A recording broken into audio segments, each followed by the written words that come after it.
So, Abel, what brings you here to Ontario today, man? Actually, I came to see this young man that just fought in Iran, Mitchell. I have a cruiserweight that's fighting for cruiserweight title against Lebedev, so I want to see if I could use this guy in sparring. I've talked to Andy Nance, his advisor, and hopefully I can get him up there for a couple weeks. How did you feel about that fight?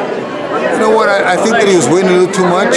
Scott has a lot faster hands and a little sharper punching, but I think the size was a little too much for Scott tonight.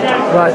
Kind of reminded me a little bit of Tyson Fury and Steve Cunningham. You know, imposing his size on him and everything. The size. Yeah, he laid on him and landed some good shots, but Scott wasn't able to hurt him. So I think that was the difference. Right. So I gotta ask, man, how confident are you that the Jacobs fight will move forward for 2017? We're confident that they're going to negotiate. The date's been set sometime in March. I think the second week in March.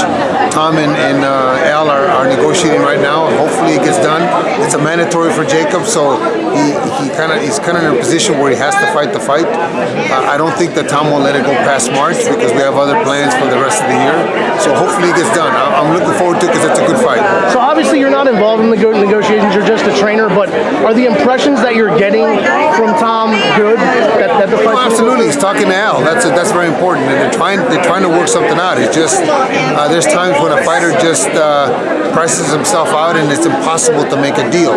But if it doesn't happen in March, it won't happen because we have other plans for the rest of the year, and the WBA has already mandated that fight, so he has to either fight or give up the belt.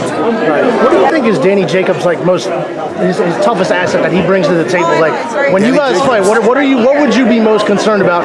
Even though you're probably not concerned, but if you had to be... A guy that's beaten cancer is not afraid to fight anything. A guy that's beaten cancer and still doing as good as he's doing, he's faced tougher opponents than Golovkin in the cancer. So I don't think he's going to be afraid until we get in the ring. Once he gets in the ring and catches something from Golovkin, then it'll be a different story. But going into the fight, I think he's one of the guys that is not going to be intimidated. How can he be intimidated? He beat something bigger. And I think that his confidence is on a high just because he's got 8 knockouts in a row. I mean, the guy's doing well. But Golovkin's on a different level.